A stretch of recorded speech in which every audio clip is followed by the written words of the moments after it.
suddenly I bit my tongue.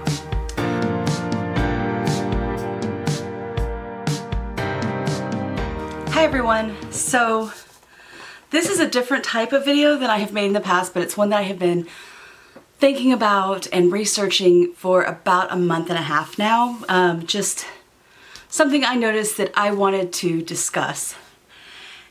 And I have notes. I have 3 front and back pages of notes. We'll see how much of it I get to, but it's something I have noticed in the beauty world that I wanted to explore and talk about because I find it fascinating, and hopefully you will too. And basically, it's how did makeup brands go from this, what I remember from my childhood adult makeup looking like, to this, what makeup for adults looks like now. How did we get there? Turns out it's a lot more involved than I thought. And this kind of evolved into a modern history of makeup. So that's what we're gonna talk about today as I do Get Ready With Me.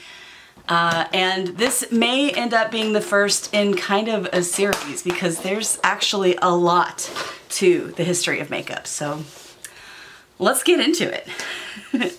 So basically, to understand all of this, I ended up going all the way back to the beginning of makeup. Because makeup has been around for a long time. The earliest cultural evidence we have of makeup is from 3000 BC, and that's from Egypt. Now, that doesn't mean that's the first time women put on makeup. I doubt it was. But it is the first evidence we have. And we have quite a bit of evidence from it. Now, we're pretty sure that women were using various substances to alter their appearance before that, especially considering how developed cosmetics were by the times of the Egyptian. That means it's been around for a while. We have evidence in hieroglyphics and in artwork from the time period showing women keeping cosmetic substances in containers, and basically just evidencing that men and women wore makeup in ancient Egypt. And it was very much a status symbol and just something that people did. Now, I'm not going to go in depth from 3000 BC all the way to today because I don't have time. So we're gonna kind of take a jump to where modern makeup began. So we know we've been using this for over 5,000 years. But how did we get here today? Hi, Editor Bell here, stepping in. I do want to say I'm approaching this very much from a European and Western cultural perspective.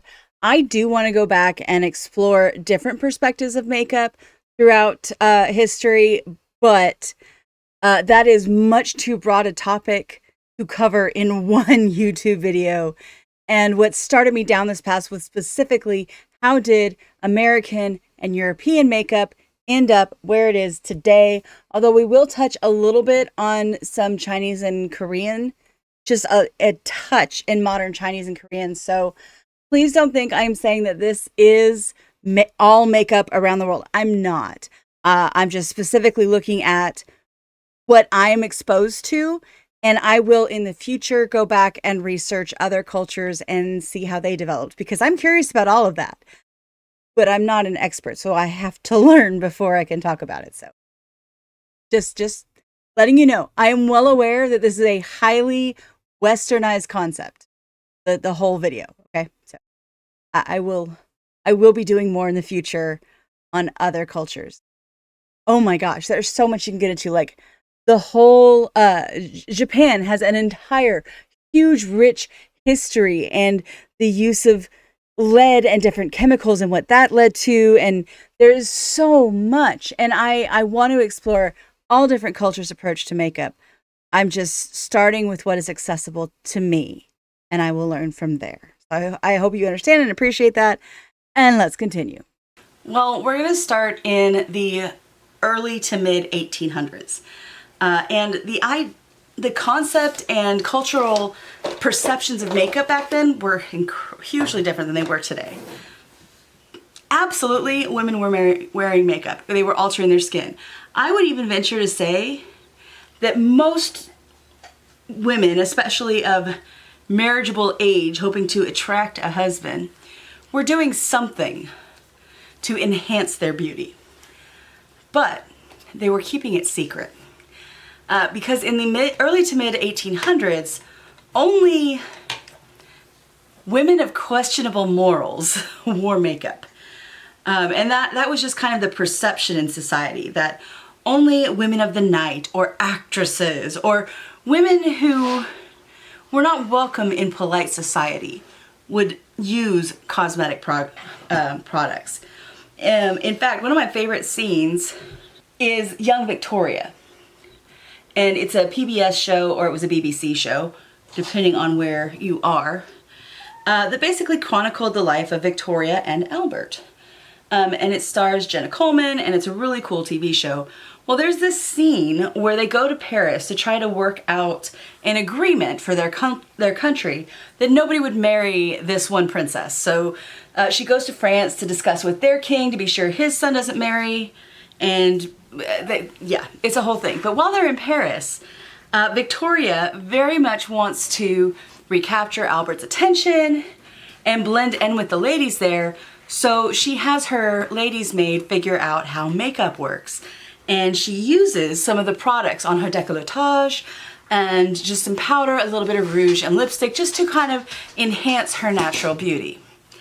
Albert is disgusted. He absolutely hates it and tells her so. And so she agrees, and she never wears makeup again. Well, in the early to mid 1800s, Queen Victoria was the queen of fashion. What she did ruled for pretty much everywhere except France and Italy. She ruled, like, Germany followed her because she was German. America followed her. England obviously followed her. She was the fashion plate. She set the standard. So when she decided that the natural look is the most prim and proper look, the rest of the world kind of followed.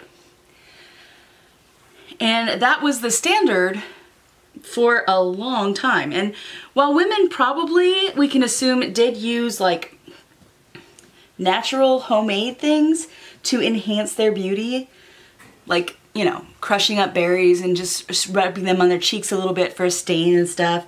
Like, there's some evidence that that was going on, especially in rural communities. They were very secretive about it, and they weren't buying cosmetics for sure. That all changed about 1910. In 1910, the coolest thing in the world ceased to be Queen Victoria, who is by this time no longer with us, and became the Russian ballet. Russia has always been known for its art and culture, but specifically in about 1910, the Russian ballet, the national ballet, came to Paris. And they had some very distinct makeup looks, and they were gorgeous and beautiful. And these women were the most sexy, most beautiful, sought after women. And the women of Paris, for the first time, were like, hey, we're supposed to be the most beautiful women. What the hell? No, they actually probably, I don't know what their opinions were, but Paris had always led fashion. It still does. Paris is the height of fashion. And women of Paris looked at these Russian ballerinas and started to adopt their makeup style. And as they adopted the Russian makeup style, Britain was also looking at these Russian ballerinas and thinking, oh my gosh, how beautiful, how elegant. And they started to adopt their makeup style. And America started to adopt their makeup style. So here you have the early 1900s, and all of a sudden, makeup is not some deep, dark secret anymore. Makeup is now something that people wanted to emulate because they wanted to be as pretty as these ballerinas. Now, there were other factors going on as well. There were other celebrities and things like that. But the Russian ballet was really one of the things we could point at and say, hey, they were using makeup, they had this style of makeup, and other people were starting to emulate them.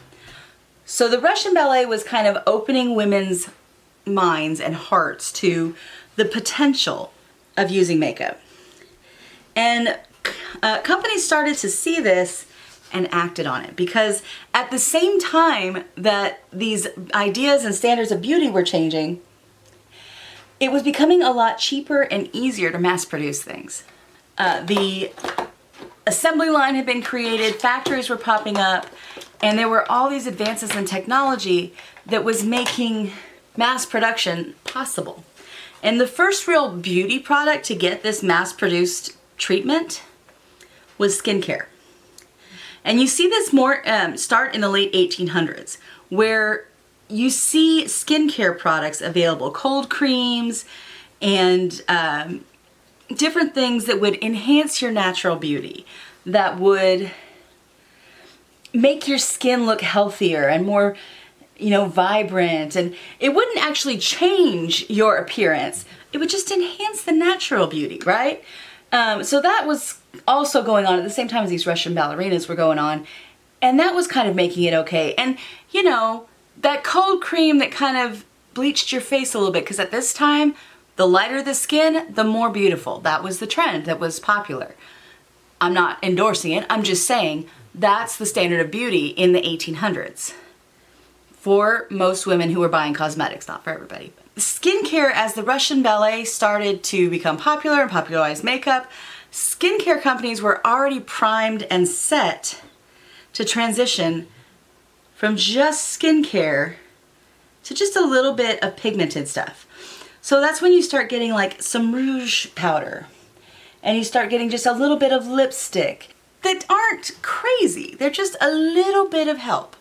And that was the main focus. The early makeup that was getting popular and that was able to be mass produced, for the most part, was cold creams, face powders, and rouge. Lips, a little bit. But but that was it. The eyes, leave them alone. Some parts of the world at this point were using kohl and eyeliners, but generally the public was not. They were rouge and lips. And that gets us through the 1910s. And then something happened in the 1920s and everything changed. Or it happened in the 19-teens, I guess. There was a movement in the 19-teens called women's suffrage. And if you haven't heard of that, do some research. It was huge. Women were, for the first time, they didn't have to marry. They could have jobs even after they married, and they wanted a say in how the world was run. So they were calling for governments to allow them to vote, and they got the right to vote in most countries, So women's suffrage is sweeping through Europe and America, and now women have more freedom and more life, and social life for women goes beyond, balls and family stuff. Women are going to bars and they're, having fun and dancing, and it's not just about finding a husband and then raising your family. Suddenly, you can have a life outside of all that. And they did. And that's kind of what led to the Roaring 20s. The Roaring 20s were a wild time in America and Britain. Women, for the first time, were kind of free. They could have jobs, which means they had spending money that their husbands didn't control. And they weren't necessarily just looking to become wives and settle down. Basically, the natural look was out and cosmetics were in. Specifically, lipstick and eyes. A very dark, heavy red lipstick was the height of fashion in the 20s. And dark eyeliner became a huge deal. Anything that could give you that gorgeous black eye that highlighted your beautiful baby, big doe eyes, they were all about it. From burning a random stick and using it to draw eyeliner to cosmetic companies that were making eyeliner for the first time. American companies and British companies. Asians had had eyeliner for years, and they were probably looking at us like, really, you're just now figuring this out? But this is the era where MAC Cosmetics came along. They got their start in this time period. Perfumes, deodorants, those were manufacturable and mass producible, and those became popular. which changed the way the whole world smelled. I mean, it was like the first time that deodorant was being used in mass quantities. However, not everybody was on board with this whole change in women in general and in makeup and all of that. In fact, in 1915, Kansas tried to pass a law. Basically, it turned wearing cosmetics into a misdemeanor crime if you were under 44. So even me, I'm still 2 years away from being able to wear makeup according to this law. Now, it never actually got passed, but Max Factor opened in 1909, and it was the first big cosmetics only company. Well, the first that is still functioning. I mean, there were other companies that were making cosmetics, but MAC was the oldest, like, still major makeup brand. And it focused mainly on stage makeup and makeup for something else that had come along and was drastically changing how we looked at beauty. Movies. Movies got their start in the 19-teens, and movie stars were a whole new category of celebrity. Up until this time, the rich were it. If you were a noble or a rich person, you determined what society was. Well, now studios were deciding what beauty was, and it was more accessible to everyone, and the average person could aspire to become a celebrity. This wasn't the case. Like, if you weren't born a royalty or you weren't born a titled member of the ton, you weren't gonna become one, for the most part. Romance novels aside, that's how it was. So this was a whole new concept that the average person could be glamorous. The average person could be important and determine society. And people ate up movies. I mean, they were a huge phenomenon.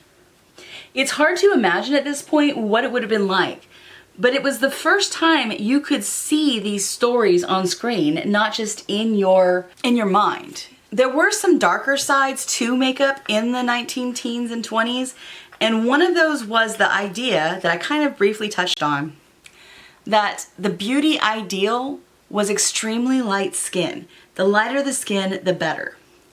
And unfortunately, this extended to minorities as well. And rather than celebrating the beautiful rainbow of colors that humans come in, a lot of people of color turned to bleaching their skins to appear lighter. And even among people of color, a light brown rather than anything dark became the beauty standard. And a lot of the chemicals that would go into those skin lightening, skin bleaching, were very, very harmful and could lead to some long-term or permanent problems, up to and including death. Same with hair straighteners. Trying to straighten out natural, kinky, curly hair, that led to some serious damage, including burns. It was bad. And it would pretty much stay bad until the 70s. There were a few exceptions, specifically where women of color, and some men, but mostly women of color, would make their own makeup, but they did not get the advertising time, they did not get the popularity, and it was a lot harder to be successful as a person of color designing makeup or hair care or skincare for other people of color until about the late 60s, early 70s. So we'll get there. But what about the packaging? Well, the packaging was pretty much bare bones. There was very little thought given to how makeup looked in its package. And for the most part, it was all about practicality. What could be very inexpensively produced and just told what it did. Words were still key, and they weren't so much focused on imagery as they were telling you how great this product was. Makeup packaging was kind of blah. Then the 30s hit, and the 30s were the Great Depression. The Great Depression kind of took everything back. Everybody was broke, and so any makeup that people could wear was pretty much whatever you made on your own. And there was a resurgence of these homemade things, and that's where you see like beeswax and cherries being mixed together, and women, rather than go back to the days where we didn't wear makeup and the natural look was really all natural, women basically said, oh hell no, we're still gonna stay beautiful. We're just gonna find other ways to do it. People kept buying makeup through the Great Depression. Not in as high quantities, but there was an emphasis on value brands. And that's kind of where you start seeing what we consider today to be drugstore brands. People didn't have all this money to spend, but they still wanted makeup, and people found ways to make inexpensive makeup. Some of it was a little questionable, but it persisted. Until World War II anyways. World War II changed everything. Like, it was one thing to want makeup and not have the money to buy it. It was another thing to waste chemicals that could be used making products to keep our boys safe overseas. Remember, packaging back then was still pretty much metal. Occasional glass bottles, but mostly you're gonna find metals, tin, steel, things like that. Well, all the metal was going towards the war effort. Women they were encouraged to give up their beauty products for the good of the war and the good of patriotism. And they did, and continued using those homegrown products that they could make themselves. It was more patriotic to not wear makeup. However, movie stars still needed to be glamorous. So you still see movies from the 40s where you have these bright red lips and you have women wearing a lot of makeup. So it's like the beauty standard from the 40s wasn't matching what was available. And I haven't quite figured out yet how that lines up. The best I can figure and can tell from my research is it was important to women to create this idea of the girl back home and the girl worth fighting for, as they say in Mulan. It was all about, you know, these glamorous photos that you would send to your soldier sweetheart overseas to remind him what he has to live for and what freedom means, and it's the beautiful girl with the perfect curls and everything. And that takes us in to the 1950s. So when World War II was over, America was very much ready to return to the idealized family life. Now, the white picket fence, the family, all the things that they had been told they were fighting for. And in addition, with all of the rebuilding and with America being so much a part of that, it was kind of a boom time. We had all of these advances in science, and a lot of those played into makeup. And we also had, for the first time, America had the money, the time, and the technology to really advance and focus on things other than just living and surviving and getting by. And so that kind of made for a very interesting life. And all of these women who for 5, 6, 7 years had been running the joint while the men were out fighting were now told, go home and raise babies.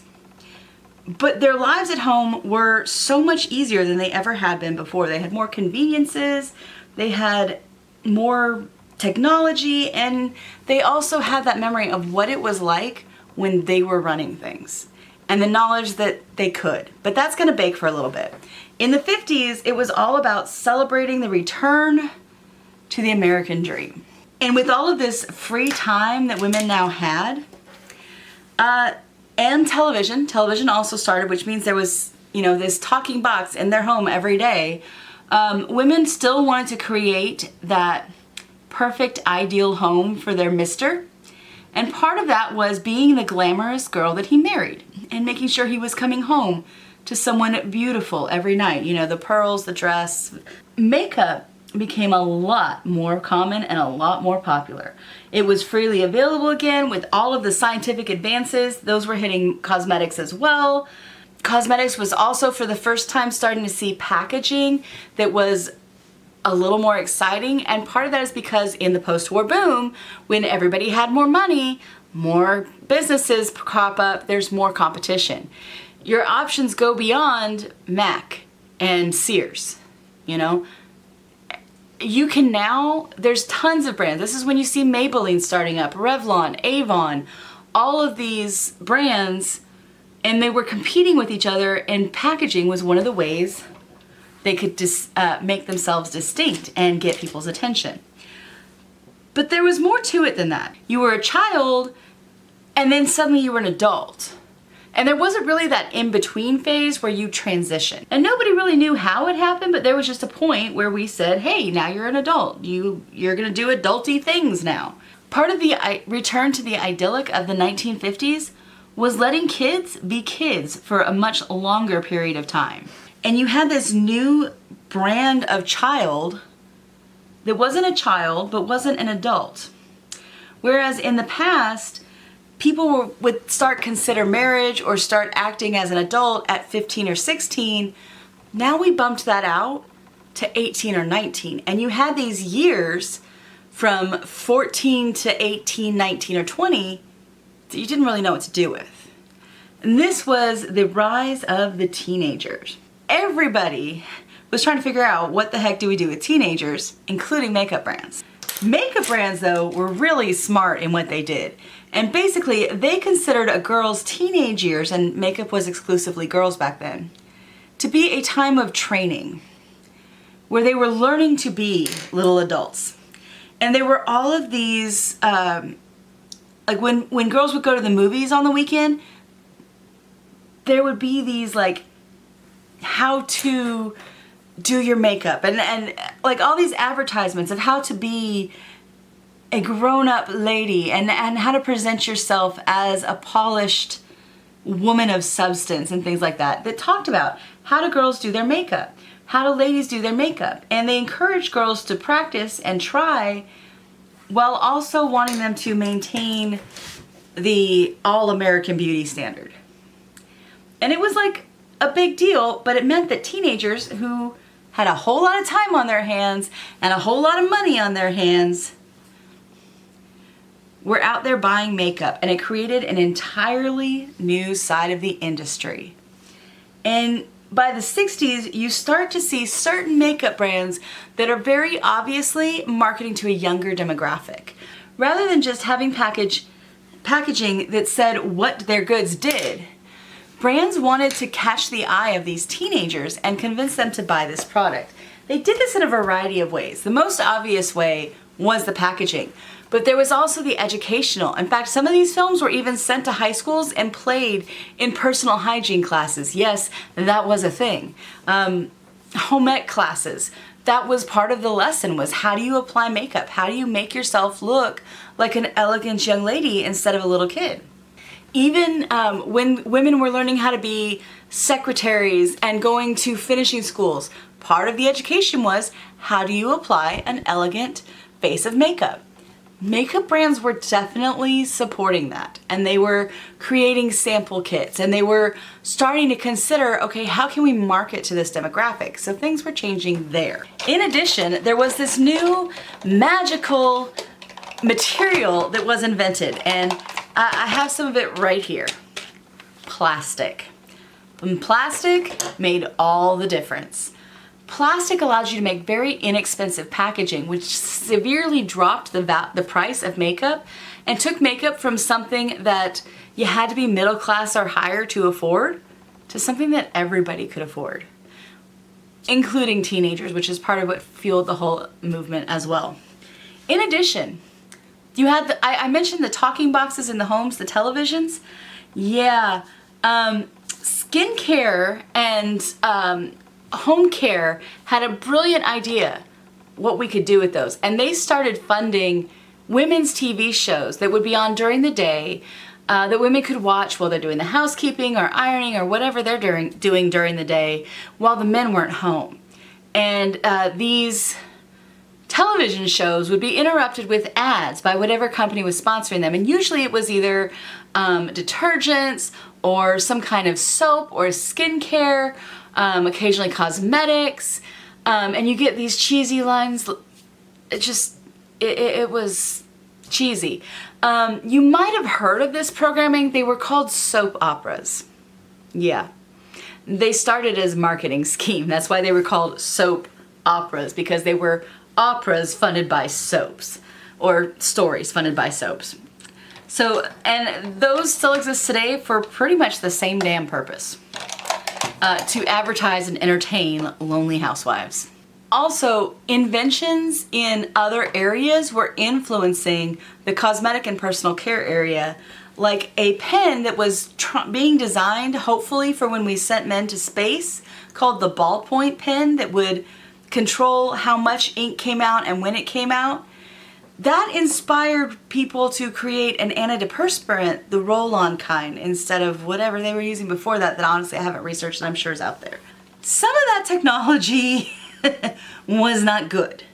In the 1950s, it was very much the idea that all progress was good and we should embrace progress for the sake of progress. Well, pre-1950s and 60s, most makeup was made from natural components. Now, yes, there were still some natural components that were not good for you, like lead. So I'm not saying that all makeup before 1950 was healthy for you, but there was a higher percentage of makeup that was natural. Now, they weren't doing a lot, they weren't doing pretty much any testing to see is this healthy or not. As far, the farthest they went was, does this work or not?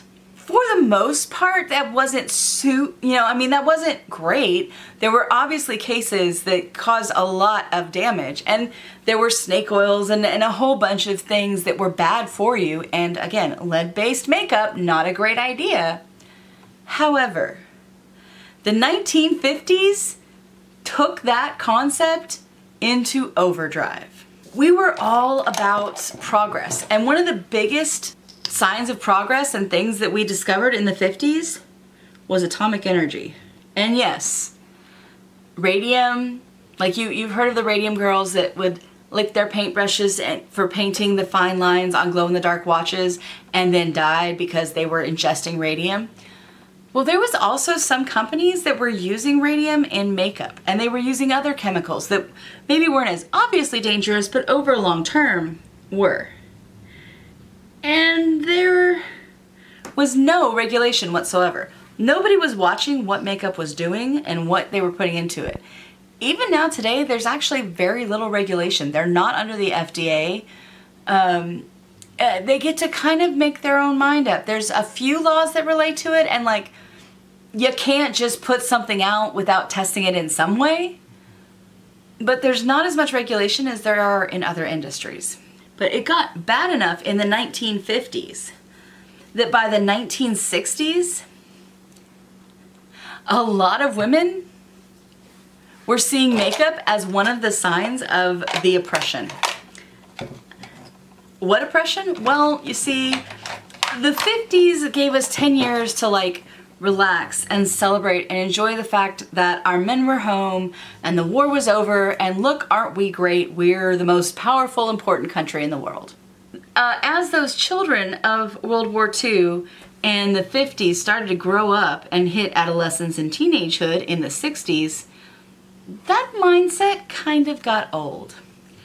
And the teenagers that had been created became adults, and they had nothing really distracting them from all the flaws and the bad things, so they started focusing on themselves, and they started changing and protesting, and the 60s into the early 70s was a huge time of change.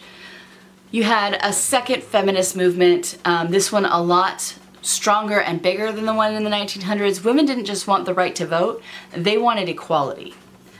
And it wasn't just women at this point. It was also people of color who were tired of being told they're second-class citizens. And all of it together just created this huge social movement. And cosmetics kind of got caught up in that. This is kind of the first time where cosmetics split, and you see two different paths that it took. For those that stayed and conformed, makeup just got bigger and more glamorous. For those that went kind of more of the protest feminist route, makeup went the way of bras, and they got burned, and the natural look was in.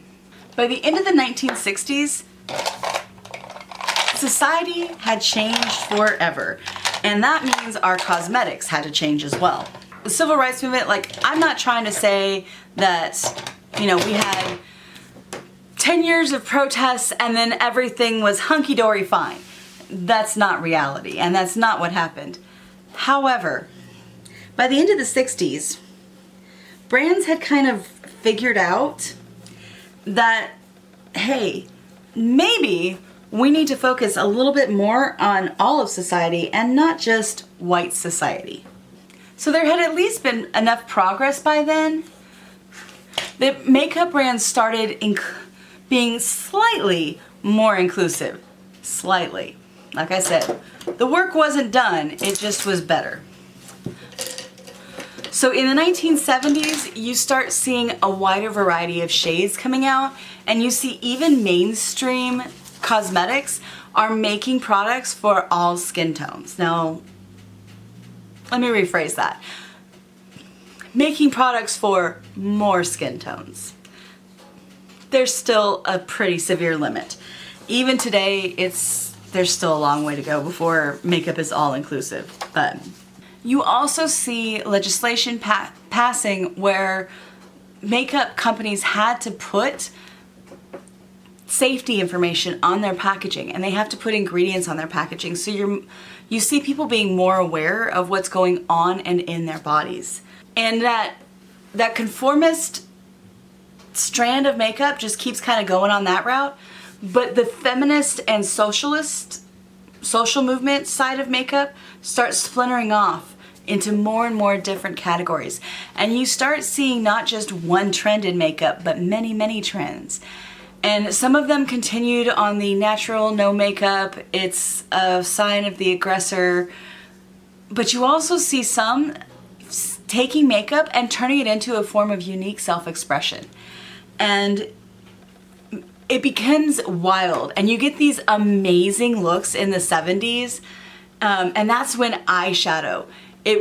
Up until the 70s, mostly makeup was your cheeks and your lips, and your eyes, you did a little bit, but it wasn't a huge focus. In the 70s, eyeshadow went crazy. And something else kind of unique happened in the 70s as well. In the 70s, the LGBTQIA movement, which at the time was just the gay movement, started coming out of the closet a little bit. That really started going, happening a lot in the 80s, but you do see it a bit in the 70s as well.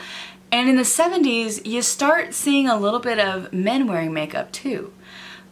Specifically, this happened a lot in music, in the alternative bands.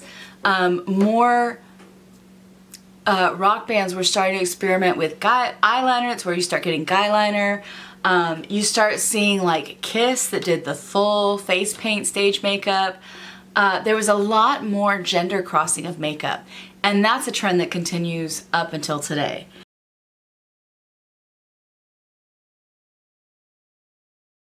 You also start seeing makeup brands market to a younger generation. They're still going after teens, but now they've started to think, okay, if we can hook girls in their teenage years, why don't we try when they're children? And you start seeing little girls' toys that are makeup sets. And they sell little girl face paint and little girl eyeshadows and little girl lipsticks, and they're in very cute packaging that is definitely designed for children.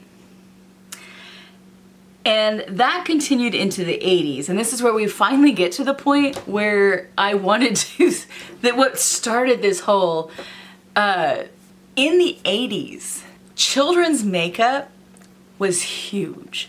Children's toys in the 80s matched the time period. The 80s was a time of bright colors, bright lights, anything goes. Eyeshadow was wild, you had harsh lines, you had geometric patterns, any color. I mean, you could have the purple lips, you could have neon silver cheeks, you could have neon or silver cheeks, whatever you wanted. There were no limits in the 80s. The brighter, the bolder, the weirder, the better. And kids' makeup was kind of the same thing. So I remember as a little kid, I didn't have a lot of makeup sets because my mom just wasn't real big on her 5 and 6-year-old wearing all of this fake makeup. I remember having some, and they were very, very plastic, very pastel, but bright pastels. Caboodles. Who didn't want one of those kitten caboodles? I had a blue one that was like clear plastic sparkly. I loved that thing, and I had it for years. I think I also had a teal and pink one at some point. Those caboodle makeup cases were to die for. Even if you didn't do makeup, you keep your pencils in there. They were just cool. You had to have one. The 90s is kind of when we start drawing back and being like, whoa, maybe we went too far. And you start seeing more of the nude palettes. You want a very natural look, or you want the grunge goth full face. And I am going to do a full face of goth makeup at some point, because I never got to do it in high school because my mom would have disowned me. But that was the crowd I ran with. So like all of my friends had these bright, bold, black, you know, crazy eyes, and I didn't wear makeup because I wasn't allowed to do what I wanted. And again, you see, makeup never really goes back to there's one standard ever again. There are multiple schools, there are multiple looks. It's all about personal expression now. And the packaging kind of matched that. In the 90s, you still have some of the very bright, wild, crazy looking packaging, especially stuff that is geared more towards the younger age. You have a lot of fairy tale themes. Princesses wear makeup, so you should too. That was a big push in the 90s. But as you got older, makeup packaging tended to pull back.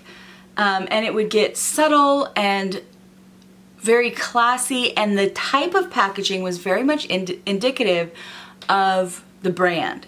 So like your Maybellines, your Avons, your Revlons, those were all going to be all plastic. They might have some painted shiny pieces, but they were 100% plastic. But then when you get to like your Urban Decay, your Lancome, you know, any of the more prestige brands, those are the only two I remember from the 90s, sorry, you start seeing metal packaging and glass packaging again. And the material of your packaging very much dictated the quality of the makeup inside. So that's something that a lot of us Gen X and millennials have ingrained in our head, that makeup in plastic containers is going to be a lower quality than makeup in metal or glass containers. For instance, these are two different highlighters. They're both cream highlighters. I will be honest, I don't know much about Jecca Black, but I got these. This came in my November Icon box. This came in my January or February Allure. But they're two products, and let me tell you, my Xennial, because I was born on the cusp of Gen X and Millennial, I'm a little bit of both, my Xennial brain tells me this is a nicer brand. Is that true? No, I don't know. I know nothing about this. But if you offered me both of these and said pick the one you think is better, I'm gonna grab this one because it's in a glass package. So it's gonna be better, right? Better than the plastic? That's just what we were conditioned to believe growing up. Is it true? Not necessarily, but we think it is. Another example of that. And it's something I think that brands have forgotten. This is a lip plumping gloss, and this is a protect your pout, like lip conditioning. So they don't do exactly the same thing, but both of them are designed to increase your lips' hydration and how they look. My Xennial brain automatically is gonna say this is the better brand. However, I've used both of these, and I will be honest, this is the better brand, at least for my lips. This does a better job of hydrating, and it was more expensive, honestly. The Little Buxom and the P. Louise.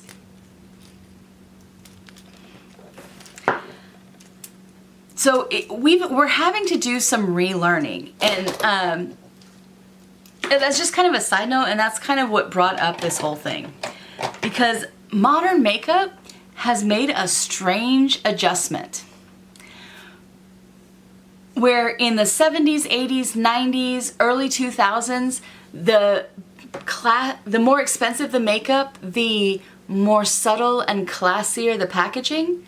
That's just not true anymore. A lot of the makeup that is coming out and being very, very popular today looks like what kids' makeup looked like in the 80s and 90s.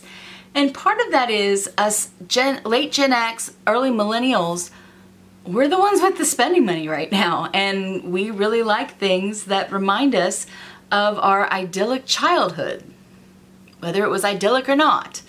But we want those collaborations, those brand deals, things that make us go, oh my God, I remember that. I loved Care Bears. I want a Care Bear makeup again. And it's kind of taking makeup from that thing we have to do to look professional to fun again. At least that's, I think, the concept. Is it very effective? I don't know. Because I'm not gonna lie, this is my, like, I'm going to, in my mind, have a higher, I don't know. Is it effective? I don't know. That remains to be seen, I think. But currently on the market, when you have collaborations with Glamlight, or Glamlight's the one I think of right away because I have, you know, that is so 80s. Having this style of like where you tilt it and it changes, that is such an 80s trend. And I mean, the little scribbles on here, that is very much a kid's thing. And yet, this is a good, the makeup in here is quality. It's a lot nicer quality than I was getting in kids makeup in the 80s and 90s. So, tastes are changing, right? And fun palettes, even if they're not collaborations, you're getting fun shapes for palettes. This is such a cute Christmas thing. In the 80s and 90s, this would have been a clear sign that this is children's makeup. But it's not. You have quality palettes in here with interesting color stories. So, what does that mean for the future of makeup? I have no idea. And what led to this? Well, the biggest thing that has changed from the 80s and 90s to today is now we have the internet. And the internet is a game changer. Up until mid-2000s, our biggest influence was magazines, was Hollywood, was big business, you know, telling us what we wanted to buy. There weren't a whole lot of options. I mean, beauty magazines, when I was in high school, you had Vogue, you had Allure, you had Good Housekeeping, kind of. You had limited options, and that was telling you what the makeup trends were. You go to the movies and what you see there. The TV, what you see there. And while, yeah, there was a lot of shows on TV, it's still a very, compared to today, limited sector that is telling you what beauty looks like. That's not the case anymore. Now, especially on TikTok or YouTube, anybody can make a vlog. Anybody can step up and say, hey, I'm beautiful. This is what I find beautiful. And with so many different options and so many different concepts of beauty out there, the makeup brands are trying to keep up. And now that we have access to the internet, it's a lot easier. Like when I was in high school, I could go to Walmart or Target or a couple of other stores, and whatever they had, that's what I could buy. And then, you know, yeah, I'd get that one magazine that I seem to get that every teenager in the world, like that was a coming of age.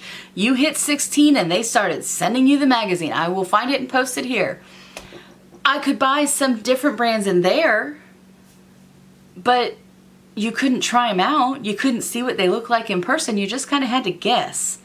And oh boy, was there a lot of body glitter. That's the biggest thing about the 90s, was everybody wore body glitter. So much body glitter. But anyway, today, it's really easy for indie brands to set up a website. There are so many options. I mean, the ones I held up, Lorella. I didn't buy these at Sephora. I've never seen them at Sephora. I don't know if they're in Sephora. I bought these on TikTok. Half the brands that I have, I've never seen P. Louise in a shop other than I know she has her own shop. I found them on TikTok. I found them on YouTube. I don't find my makeup in advertisements anymore. I find them from influencers because I look for people that look like me, that match who I am, because that's a standard of beauty that I can aspire to. And I think we're all kind of moving towards that now, where beauty isn't what Hollywood tells us. We look for beauty in people that look like and sound like and feel like us. And we're not so much looking for that inspirational figure that we can never be. We're looking for somebody real and relatable. And that means that we're more open to using more brands that we don't see on shop stores, because Alexandria Ryan uses it and I think she's pretty awesome. So I'm going to use what she uses. Because honestly, how I found P. Louise is by watching Alexandria Ryan open advent calendars for the last 3 years. And that damn train this year. I have mentioned it a million times. The entire face of beauty has changed in the last 5 years. And I think indie makeup brands are figuring it out and are taking full advantage of it. And I think some of the larger brands and the more prestige brands aren't quite sure what to do with it yet. And they're hanging out, you know, in their department stores and in their magazines, and they're not looking at what the smaller indie brands are doing and saying, how can we take that and refine it? They are saying, no, this is childish, this is immature, we're gonna stay our elegant selves. And right now, it's enough for them to survive and stay alive, but is it gonna continue that way? I don't know. But then I look at some of the fancy brands and what they're making and calling, I mean, this isn't doing fun right, is it? And I can't even show you some of their lipsticks because they're not appropriate for YouTube. And I don't want to use a phallic, obviously phallic, complete with the balls on the sides. I don't want to use that to apply lipstick to my mouth. That's not what I'm going for. Like, I could see as a joke at a bachelorette party, but for my everyday makeup, or the God forbid, the lipstick I keep in my purse, that's taking it a little down the wrong road. But I mean, that's me. I don't know, maybe some people are into it. I'm sure some people are, but really? I do. So what is the conclusion of this? What is the point I'm trying to make? Well, it's not the point I started out trying to make, I can tell you that, because originally the point I wanted to make was adult makeup is just too childish. And I don't think I believe that anymore. As I've been researching this, I've kind of decided that I like the fact that grown-up makeup can have fun. I like the idea that I can get a Care Bears eyeshadow palette. I am actually upset at what Beauty Creations did to the My Little Pony palette. Or I'm upset that the My Little Pony collab that I have been looking for is 90% like body butters, and they so missed the mark. They did all pinks, and the whole point of My Little Ponies was they came in every color. I mean, the only cool thing about it is the PR box. Obviously, I'm a My Little Pony fan. I love that I have a Fresh Prince of Bel-Air set that came with microphone lip gloss. I keep that in my purse, and there are times when I am sitting there waiting to pick up the kid from school that I am absolutely singing into my little microphone. I just make sure nobody's around watching me when I do it.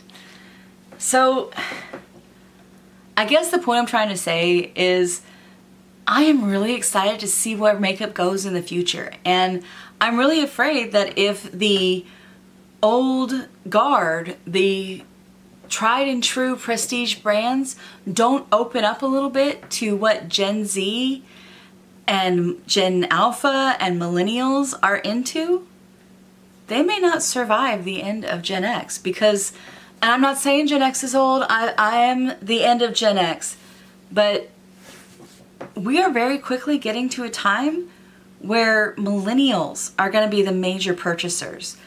Millennials and Gen Z are the young makeup wearing group, and we need to be paying attention to what they're wanting and what they're putting their money into. And God knows what Gen Alpha is going to want, because they are just a whole nother topic. So it'll be interesting to see if Lancome and Clinique are still making makeup 10 years from now. Have we gone back to that classic look and the classic styling of packaging, or have brands like Lorella and Kat Von D and P. Louise taken over? I don't know, but I'm excited to find out. So thanks for joining me on this really, really long, convoluted history of makeup packaging. Let me know if you enjoyed kind of this history, if you'd like to have more. I would kind of like to do more of these, but not too often, because holy cow did it take me a long time to prep this, and I am already dreading the editing. It's gonna take me forever, but it was really interesting and I'm really looking forward to it, and I would love to do kind of more of an in-depth dive on different eras of makeup. Like, there is so much to learn. I would love to do an in-depth study of ancient Egyptian makeup or geisha makeup. I have always been fascinated by geisha. And the Parisian evolution of makeup from the Middle Ages to the 1900s, oh, you know that'd be fascinating. So there may be more in-depth dives into makeup history in the future. Let me know what you think, and thanks for joining me. Normally I do unboxings and makeup reviews here, so if that sounds interesting, please hit that like and subscribe button. If you want more of these, hit the like and subscribe as well.